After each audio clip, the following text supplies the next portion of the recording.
Let's get it started. Let's get it started in here. Let's get it started. Well, good afternoon. I hope everybody enjoyed their lunch. It's perfect timing now. I can help facilitate that lunch coma. It's a privilege and honor to be here with you guys today. I want to thank Firehouse Subs for providing that opportunity. If you look at your table, you should have a handout here. This will be your handy guide to help you as we're going through the presentation. There is a select few. We're doing this Willy Wonka style. If you have a blue star, go ahead and fight for it at the table. Bring it to the booth and we'll give you an extra special prize. If you're in the back rows and you don't see one, I'm sure there's extras at another table. But I got to ask you guys, what's going on out there? Where are they? Does anybody know where they are? You guys know what I'm talking about, right? It's kind of hard to find some talent right now. And it feels like a giant game of hide and go seek. I look backstage, they're not back there. They're not under the stage, but they're out there. So today we're going to talk about some of the strategies that we can do. And I was working with a colleague, Lori Wallner. She's an industry leader, terrific at what she does. She owns a franchise as well. And she said, John Michael, we're facing a labor tsunami. And I'm like, a labor tsunami? What does that even mean? And the more I dug in, I started researching. You get on these like rabbit holes on the internet, like, how is a tsunami even formed? I started realizing like how great of an analogy this really is. But for those of you that don't know, here's what happens on a tsunami. You have an epicenter event. Okay, you have an earthquake where the tectonic plates move, they release massive amounts of energy, and as they vibrate against each other, it jettisons giant columns of water to the surface. And from that epicenter, from the earthquake, this ripple effect starts to go out in all directions. And it's multiple waves. Now, fascinatingly and terrifying at the same time, if you're on a boat, you may not even realize, if you're a large enough boat, that a giant tsunami just went underneath you. When they're on the open ocean, they're as low as 3 feet in height. How about this for terrifying? The flight that you may have taken to come here today, or to be here this week, was slower than the wave travels to the open ocean, over 500 miles per hour. What incredible power is released. And so what happens is it goes from the open ocean and starts to go towards the continental shelf, the amount of space starts to condense. And so these waves start to culminate and catch up to each other, releasing these giant 100-foot plus waves. Actually, on Wikipedia, I'm recalling, the highest ever recorded tsunami was over 1,700 feet high in Alaska. Go check it out, but I wouldn't want to be standing in front of that. But gang, sometimes it feels like what's going on with the hiring and retention feels like a labor tsunami. There's a bunch of factors, and I'll ask people, and I'm going to make a commitment to you guys. I'm not going to get political, right? But whoever thought that a virus could be bring in politic discussion, right? It's just a part of every facet of our life now. But we have to take the emotion and our personal vantage point out of these things, and we have to look at the data to truly understand what's going on, because if we don't understand what the real problem is, we can never solve with a solution. So today we're going to look at, is this a worker shortage? Is this a temporary thing, or have we reached a permanent tipping point? We're going to talk about strategies, effective strategies of what can be done, and we're going to talk about, probably most importantly to the owners in here, how do we do it within the margins? All right, now I'm going to make another promise to you guys while we're up here. I'm up here. I'm not going to sell you anything about Paychex. I just want you to know who I represent. Great company, been around 50 years. Accolades for days. In summation, we're awesome. All right, come to the booth. We'll sell you there. But I do want to give you that perspective that I'm backed by a great company, and I'm very proud to work for Paychex. A little bit about myself. I've been there 11 years, and I hate these CVs because I don't like to brag about myself, but I do want to point out one thing here, that all the honors that I've received at Paychex in my career, one of the ones that I'm most proud about has been the last 3 years being recognized as Manager of the Year. And guys, it's not about me. I heard the gentleman receiving the reward earlier before lunch said, hey, this award's not mine. It's for everybody around me. But what I know I have done well that's allowed me to achieve the success that I have is I've been able to bring in top talent. I've been able to retain them. In an industry where turnover exceeds 40%, don't laugh. I know you guys are going, that's cute, John Michael. Try 200%. I get it, but 40% is much higher than a lot of industries, and when you look back at the last 4 years, we've grown the business 313% on the same headcount, and I truly believe that the reason is because we've retained and trained and built up people to absolutely be their best. I was looking back, I had the opportunity in 2019, that was a lifetime ago. The last time we were in person here at Firehouse Subs, I was presenting to the multi-unit breakout session, and this was one of the slides. Isn't it crazy?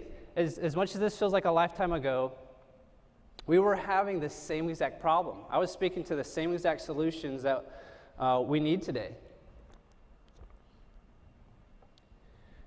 We knew that there was going to be an issue with hiring for longevity, generational reasons, population reasons, other factors that were going on before the pandemic, but I just found it fascinating that we were talking about this before COVID.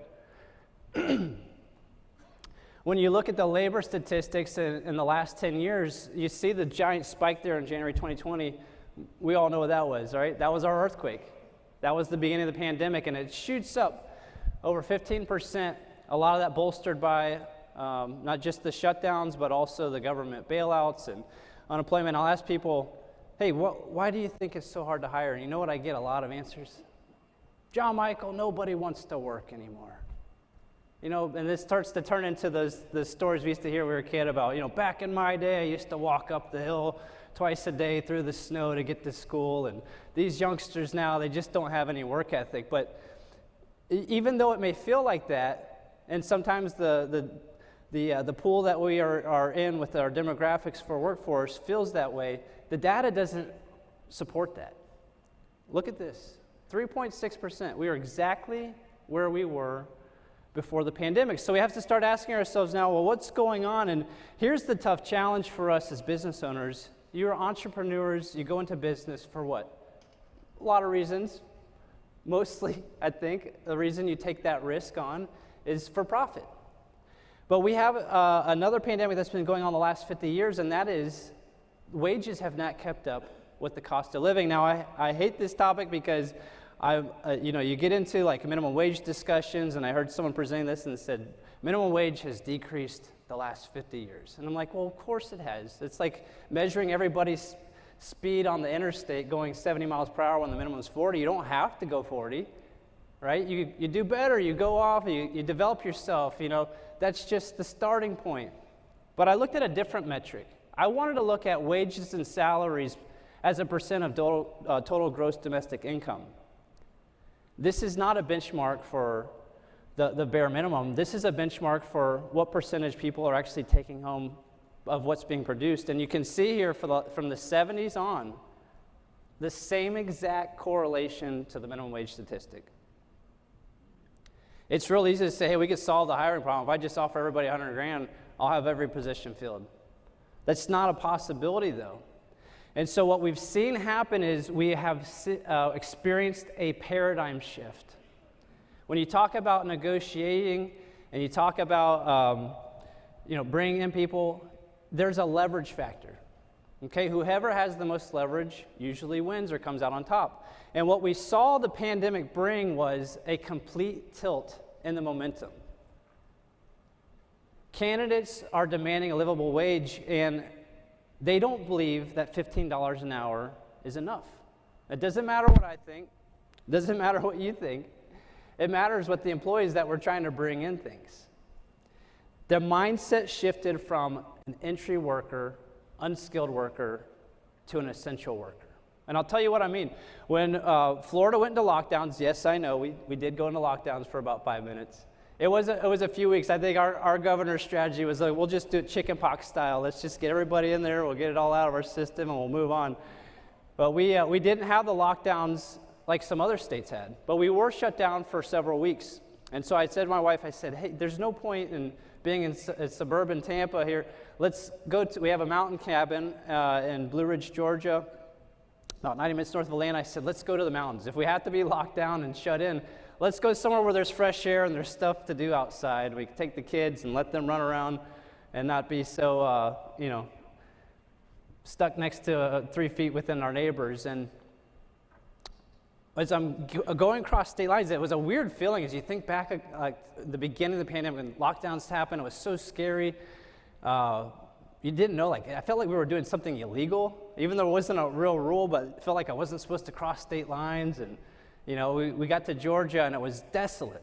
The roads were shut down. There was nobody driving. But I see one of the only other roads on the car, or all the cars on the road, was a pizza delivery driver. And on the back of his windshield is a government-issued sticker that says, essential worker. What happened to the entry worker was a mind shift. They were sharing the same privileges and now mindset as our first responders. The firefighters, the brave firefighters that we support so much in this community, that pizza delivery guy that's 17 years old now is sharing the same roadways and privileges from the government-issued essential worker sticker on his windshield. And so they start to realize, maybe I'm in demand. I'm pretty important. I'm more important than I thought. And so obviously, higher wages is going to attract more. So we start seeing businesses trying to recruit and retain. Inflation starts to begin. There's a silent bidding war, but as your pool shrinks to less than 3.7, 3.6%, as we saw earlier, there's only so many people out there. Anybody who has a job or wants a job can get a job. So now we're competing with our neighbors next door, we're competing with the businesses across the street, and employees are going wherever they can fetch the highest dollar amount, right? As many of us would. The reason for this is not just because they're chasing more money. The data and research shows us employees don't leave just for a higher dollar amount. They leave for other factors. In fact, money and monetary reasons is number 5 on the top 10 reasons. You look at what's happening in your space specifically, you guys are feeling it more than anybody because hourly earnings are up over 5.3% since October. In the low-wage hourly earnings, which is many of our demographics, they're up over double that, 12.3%. So we have a real problem here with the mental mind shift. The next part of the tsunami, the next wave was, we've heard the Great Resignation, but I like to think of it as the Great Evaluation. You have now a slew of people sitting at home, being forced to sit at home going, what is the meaning of life? Am I doing what I'm supposed to be doing? We're assessing risk differently now. Is it worth it? And so you have this slew of epiphany quitters that are starting to think about, maybe I should invest in myself and go back to school, and maybe I need to change careers. You had families that were so used to dual income households, and now they're learning again how to rebudget and get used to living on one income. Obviously, you guys are facing a much harder challenge. Employees can now work remote. You don't have that luxury when you're in a Firehouse location. Here's an important stat. Almost every single employee who voluntarily resigned felt life was too short to stay if unhappy or unsafe. And I think that the most important word there is unsafe. See, again, not getting political, but we're going to talk a little bit more about what that means to the employee about feeling unsafe. You had the return to rearing. So many of us grew up in more traditional households like the 50s where the wife stays home, the dad goes to work. Many of us didn't. But we're seeing a return to rearing. And a lot of times that is falling on the females in the household, just the way it typically works. God bless the stay-at-home dads as well. I've tried it for a day and decided that wasn't for me. My wife's in the back. Thank you, honey. You had school-at-home requirements. I had a 5-year-old when the pandemic started. Now she's 7.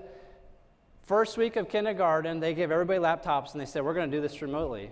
I'm like, well, let's just get out the popcorn. This will be interesting. It worked good for about 7 minutes, and then kids are walking around. They're laying upside down, and God bless the teachers. She did a fantastic job, but it didn't work. So a lot of parents said, hey, why don't we just homeschool? You saw now a lot of people that used to be in the workforce learn to live on one income, and now they're homeschooling. Childcare presented another huge issue. Childcare shut down just like the rest of businesses. What do you do when you have children at home and there's nobody to watch them? You're going to have to shift. You can't go into the Firehouse subs or the QSR restaurant down the street to do your job if nobody's there to watch the kids. And folks, I'll tell you, in some states, childcare still has not recovered. Not only did they lock down and not open up like many other businesses, but if you think that you have a hard time recruiting, try recruiting the person that says you have to go into that germ fest over there with 600 children just passing around. If you have kids, you know what I'm talking about. I think I'm sick like every 4 days now. It just never ends. I'm like, how are we sick again? This is nothing new, but it was, again, reemphasized through the pandemic. The cost of childcare is just too high. When you have 2 people in a household, 2 adults, for one person to go to work and make an hourly wage, it's almost not worth it for the tax liability and the effort to what you have to pay out the other side to childcare. Safety consciousness really arose. And this is what I was talking about earlier about how in the world does a virus become political? Yet here we are. But you have health concerns, right? Not just the health concerns that we know about, the things that we were learning about COVID in real time, but the silent health concerns. Hey, I have asthma. Hey, I'm of a demographic or an age where it looks like this is really scary stuff. You have vaccine hesitancy, all right? And this isn't just the people that are saying, hey, there's not enough data. I don't know if these vaccines are safe. But it's also the other side of the people that are going, he didn't get a vaccine. I don't want to get within 10 feet of him. So vaccine hesitancy is having a tremendous effect on both sides. And then you have the fact that employees are afraid to communicate to their employees, their employers, their views on vaccines to say, hey, this is why I'm not coming in. I want to challenge you guys to be very cautious about sharing your personal views. Now, it's a free country. You can share personal views. You say, hey, it's my right to be able to tell my employees how I feel. I think they should feel the same way. But if you're trying to win the war on recruitment and talent, you're going to have to soften a little bit and recognize that people look at the world in different ways. Just because you think somebody looks able-bodied and healthy to return to work doesn't mean that they feel that way. And 1.4 million people are not going to come back to work until they feel that the pandemic is over. Now, when is that?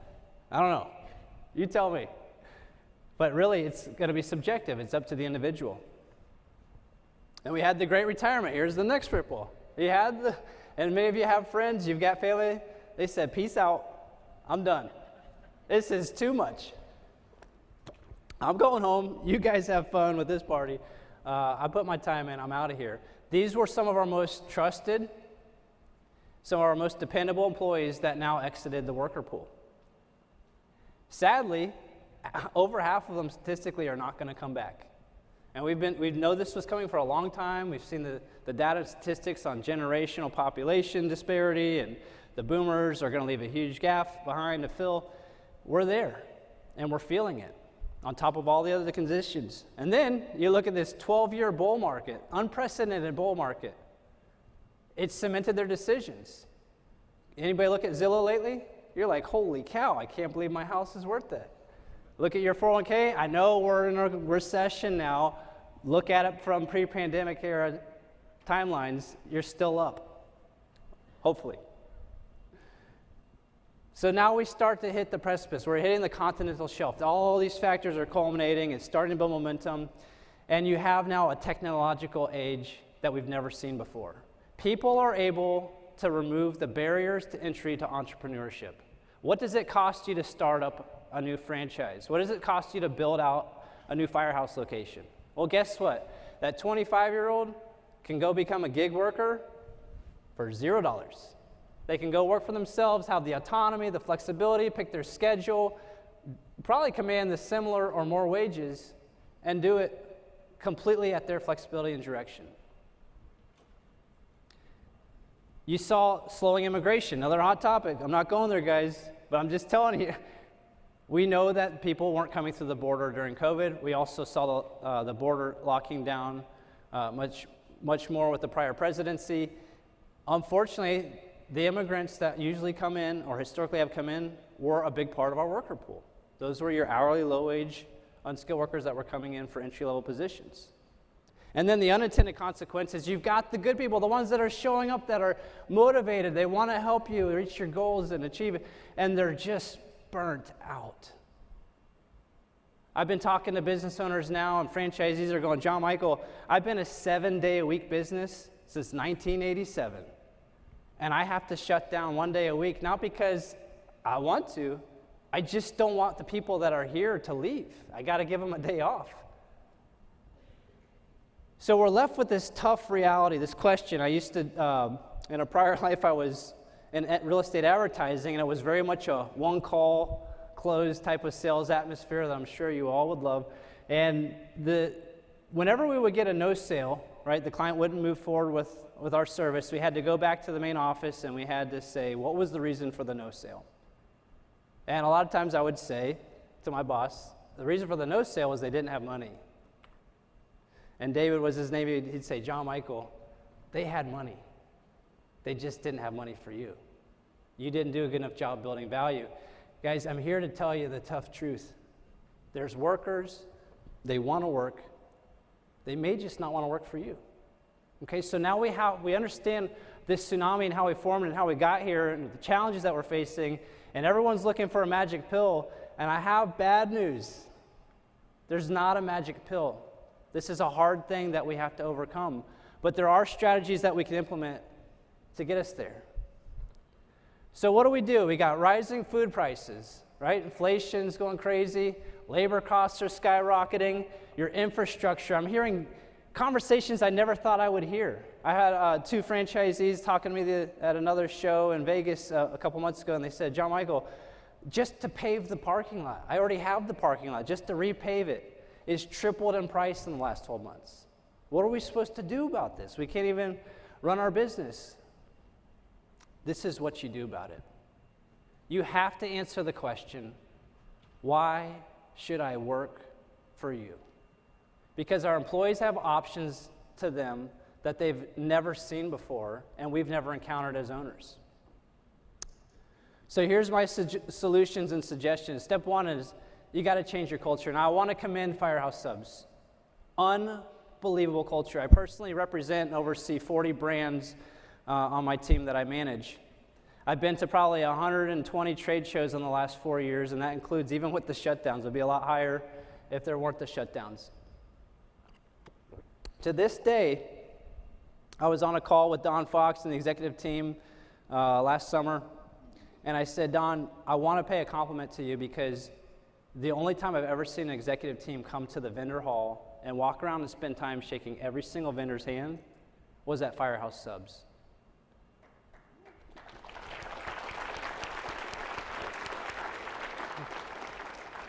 Being genuine, being appreciative, being kind, you know what that costs on the P&L? Nothing. But it's something I remember. Gang, people don't remember the way or the things that you say to them. People will remember years down the road the way that you made them feel. I will always remember the feeling of Don and the rest of the executive team coming by and saying, thank you so much for supporting us. Thank you for being here. You have that same opportunity within your locations. Firehouse has provided a tremendous foundation of culture for you to build off of, but there has been a paradigm shift now of who plays hard to get. You remember in middle school or high school, the game of, oh, I want to date you, but I'm not going to let you know that I want to date you. You got to figure it out. It's kind of like that when we're interviewing people. We're going on a dance, we're dating, right? When I was interviewing pre-pandemic, I was spending 80% of the time trying to convince people to tell me why they should work for me. Why should I let you into this opportunity? It's a Pareto principle, 80-20 rule, but it's been flipped on its head. Again, you need to be spending 80% of your time in interview process with your leaders as well, selling your story. When I talk to a candidate, I try to start with their why. You've all heard the TED Talks about why, and if you haven't, Google it. It will do you some good. But if you're not making the opportunity to connect them with your why and tying it into their why, you're missing an opportunity to bring in the best talent and keep them. First impressions matter. We know that. There's all kinds of data, statistics. You've heard them all.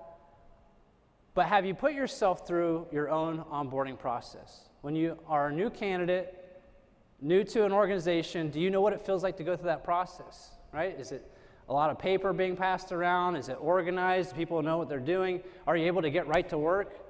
Or is there a lot of administrative stuff I have to learn and training? Go through your own onboarding process. See what it feels like. Once they're in the door, you know what the biggest determinant to retention is? People don't quit jobs, they quit supervisors. 3 out of 4 of your employees are going to leave your Firehouse location, not because of you, not because of your rate of pay, but because of their direct supervisor. And I have something tough to say to you today. You're limited because you're promoting people up within, as you should be, but they may not be ready to manage people.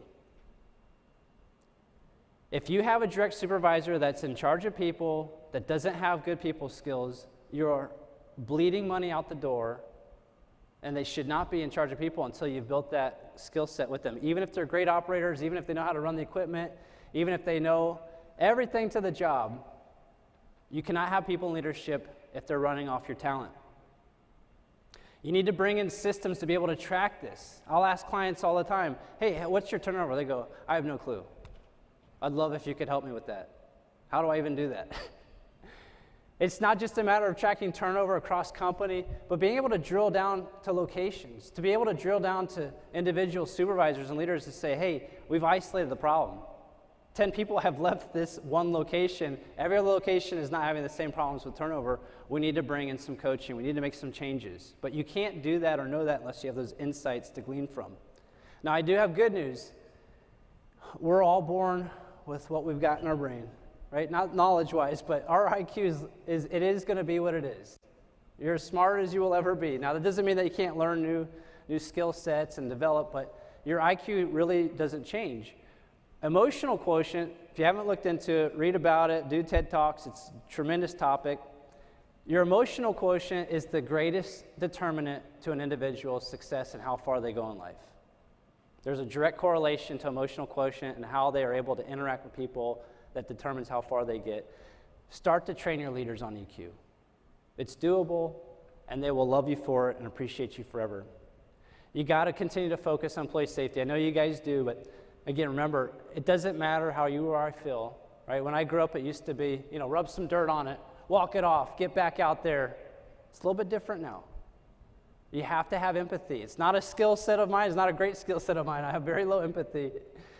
And sometimes I have to catch myself with my children, right? Even my spouse, Ivy's in the back, she'll tell you, I just want you to listen, right?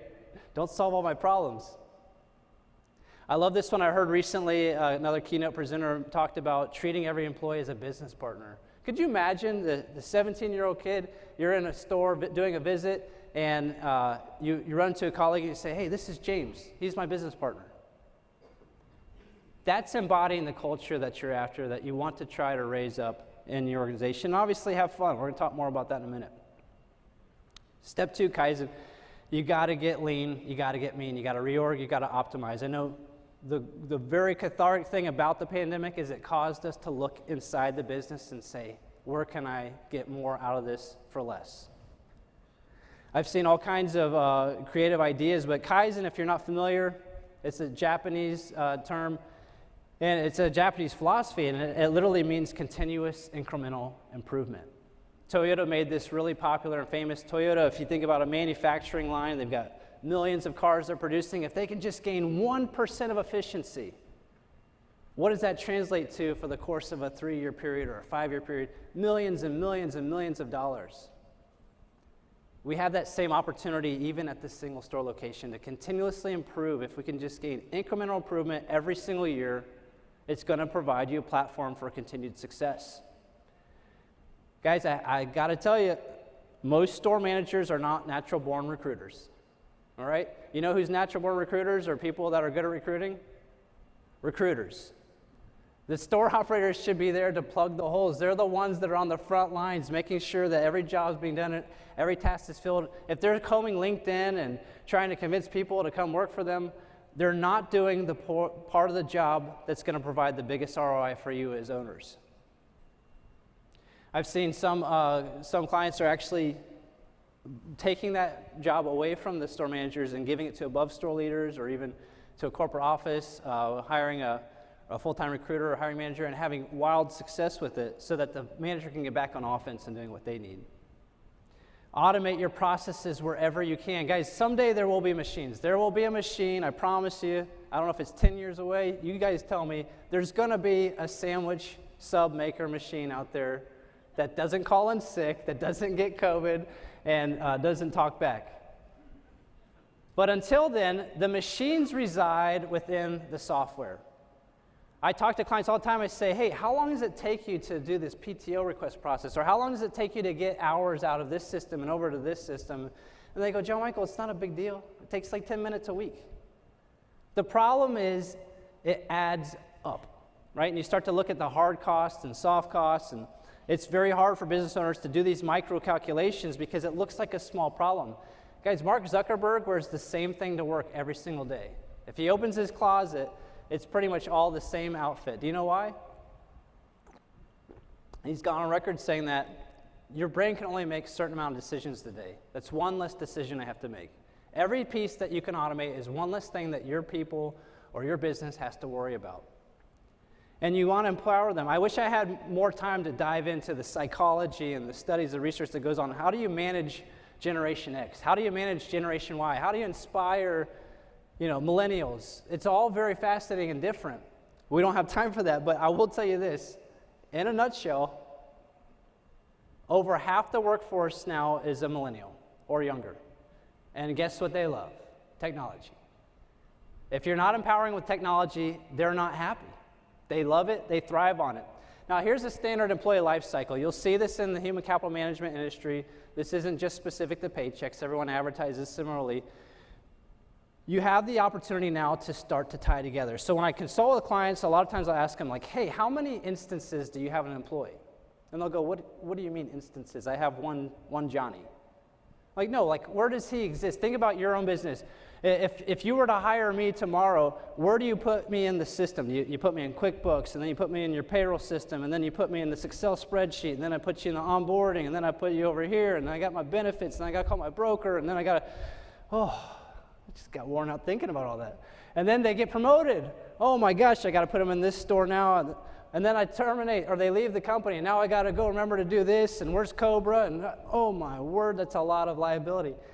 Gang, here's the good news, is most companies now offer unified solutions. What you want to look for is salespeople. I'm going to give you the inside scoop here. Salespeople will try to convince you to be everything to everybody. Sometimes you have to find a best-in-breed solution for your components. What you want to make sure you do is get the proper automation. Use the machines, the robots that exist, that reside in the software today to help automate. Anybody in here go into business entrepreneurship for HR and compliance? Okay, maybe the HR managers in here. Listen, nobody goes into business thinking about, I just love to deal with laws, and I love to deal with risk, and it's just my favorite thing to do, but there's so much to think about. You are not at your best, well, I'll tell you two things. You're not at your best if you're depending on Google to be your HR department.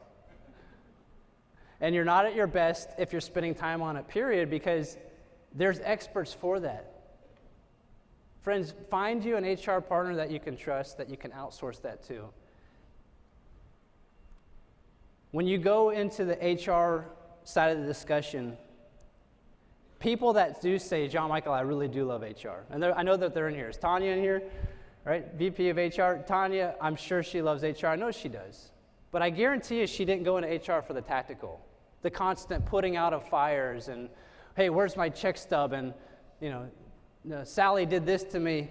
You go into HR for the cool, smart, savvy stuff of how can I positively impact the culture? How can I raise up the next generation? How can I instill confidence into my people?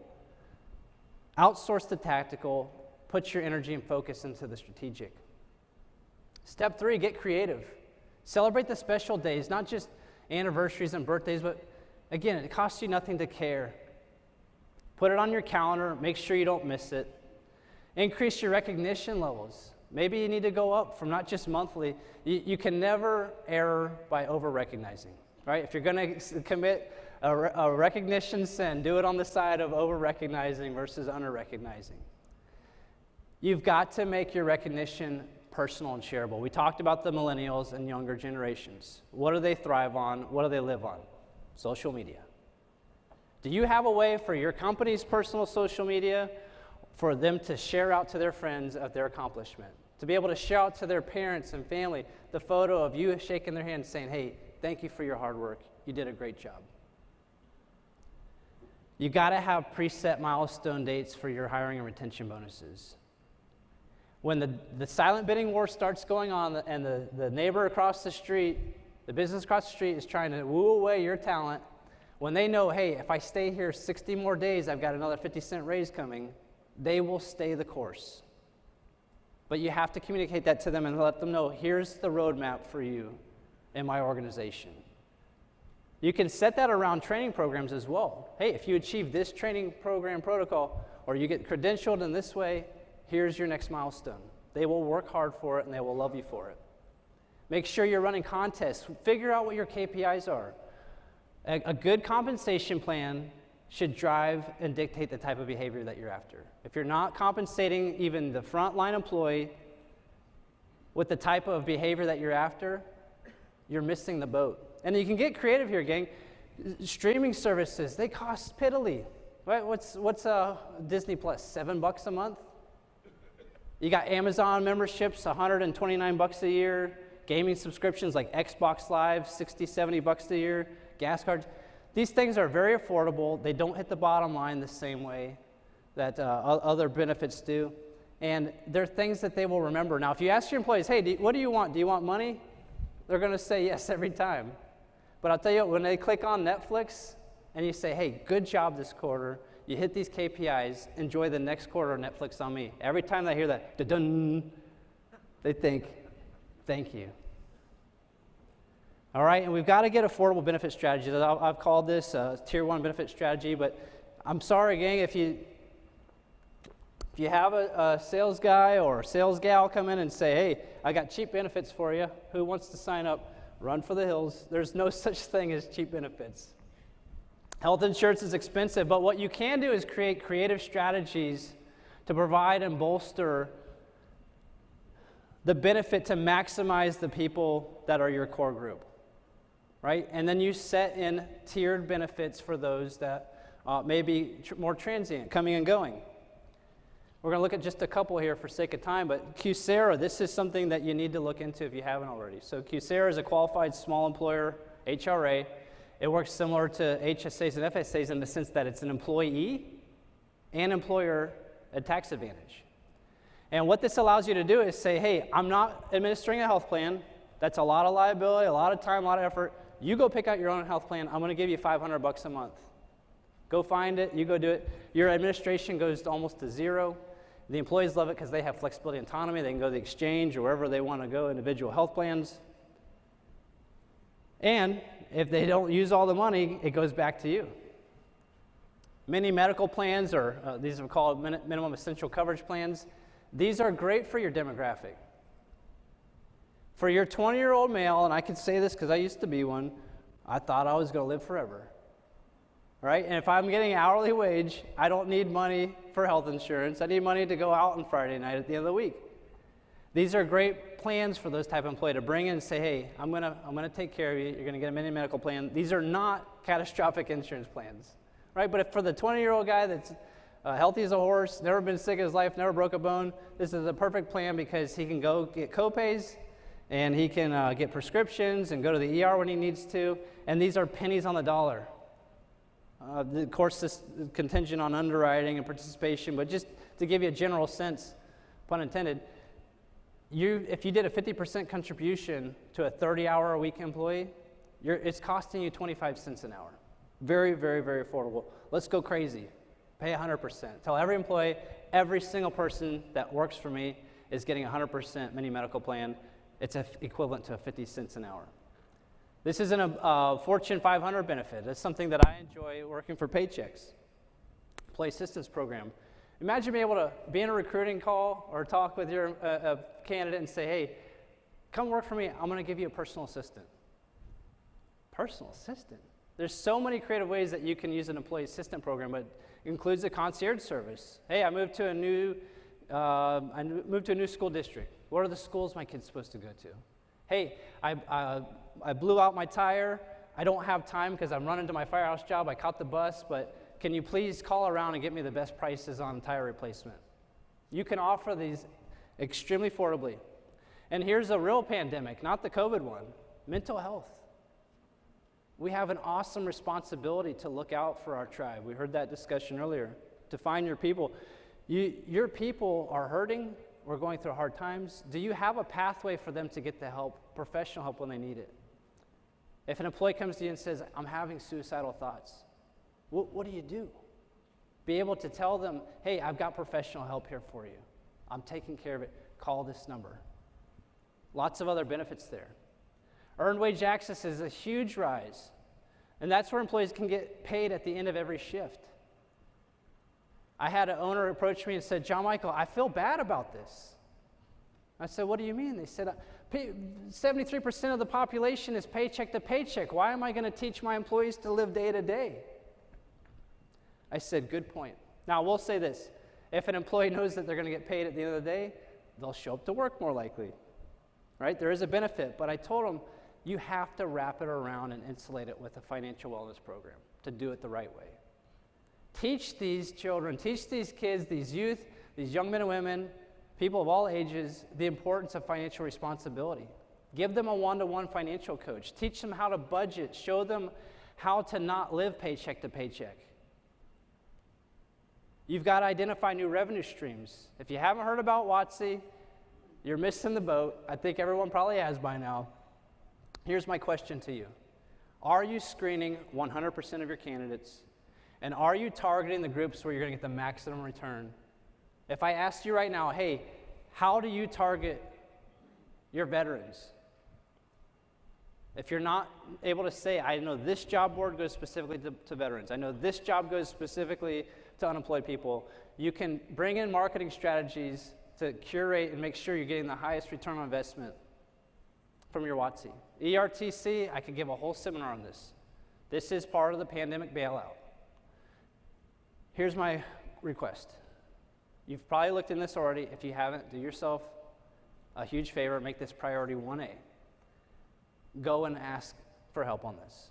There's literally tens of thousands, hundreds of thousands, millions of dollars waiting for you on their side, and there's big misconceptions. I have clients all the time say, John Michael, I talked to my CPA, they said I don't qualify. I talked to my attorney, he said it's not gonna work for me. Here's all I'm gonna say. You got really smart people you trust, your trusted advisors. I'm not gonna question that. Just remember, nobody in the world has 20 years of ERTC experience. You know how I know? Because it just got created out of thin air in a matter of a rapid legislative period. Question everything for ERTC. These are misconceptions. I won't read them all, but I will tell you one success. We have a 2,500 employee, 75 location franchisee that qualified. And they got over $15 million in ERTC tax credits in the last 90 days. If you think that you don't qualify, question it, please. All right, last couple here. Retirement plans, tuition reimbursement, student loan repayment. What a great way to invest in your people. It sends the right message. You know you're looking for the high schooler, you're looking for the college kid, to be able to say, I'm going to provide you a pathway, I'm going to continue to invest in you, but you got to stick with me. Vesting schedules equal retention. And I know this works because I'm a recipient. When I came to Paychex 11 years ago, I was a college dropout. I met somebody in the back and said, hey, I went to USF. And I'm like, that's cool, I dropped out there. I had told myself a story that I didn't need to have a degree to be successful, and I still think that there's truth to that, but I realized in my sixth and final interview at Paychex when the regional manager says, John Michael, I drove over an hour and a half to see you today. You don't have your degree? Well, you're here, let's go ahead and talk.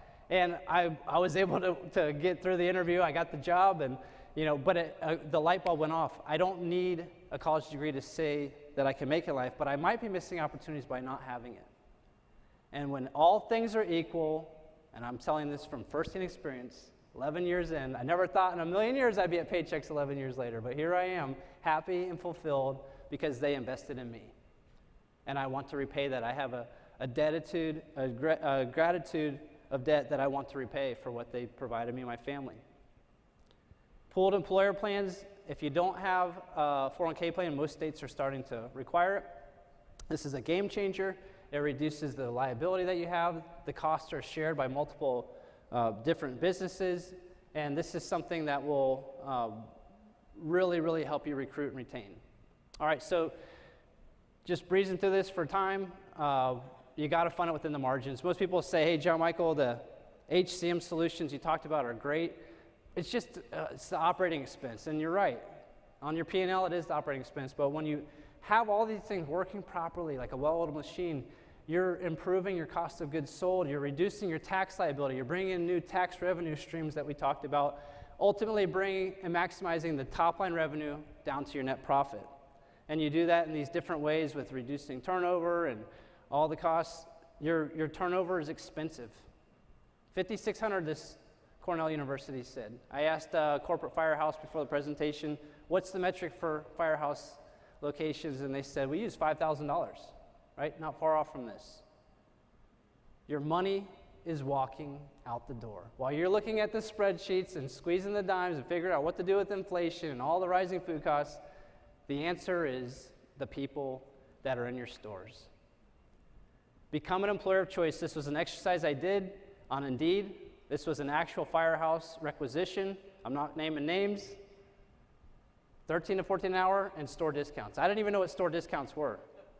I thought, like, is this a retail shop? Do I get a baseball cap for 15% off if I work there? Here's what's possible with our discussion today. Which job do you want to work for? Which one do you feel cared for? Which one do you feel invested in? Which one do you feel like they've got your best interest at heart? I know my answer. And so here's what I want to leave you with. What you do matters. Not just because you're entrepreneurs, but you are pillars in the community. Your Firehouse location is a bastion for people to come together and break bread, to grow relationships. You are instilling confidence and skill sets into your people. You're creating pathways for success. You're giving and teaching them work ethic. When you get to an age, maybe it's 100 years old, hopefully we all live to be 150, I promise you this, when you look back in life, you're not going to go, man, Q3 of 2017, we really crushed it. That was special. No, you're going to look back and go, hey, I remember that single mom that I helped pull out of poverty. I remember that couple that I helped get through college, and now they have their own store. You're providing pathways for people to have a future. So here's what I want you to do, gang. Be able to answer the question, why should I work for you? You guys have been great. If you have questions, love to talk to you. We're at booth 807, and if you have that blue star, come and see us. Well, we appreciate it. Hope you guys have a great rest of the reunion.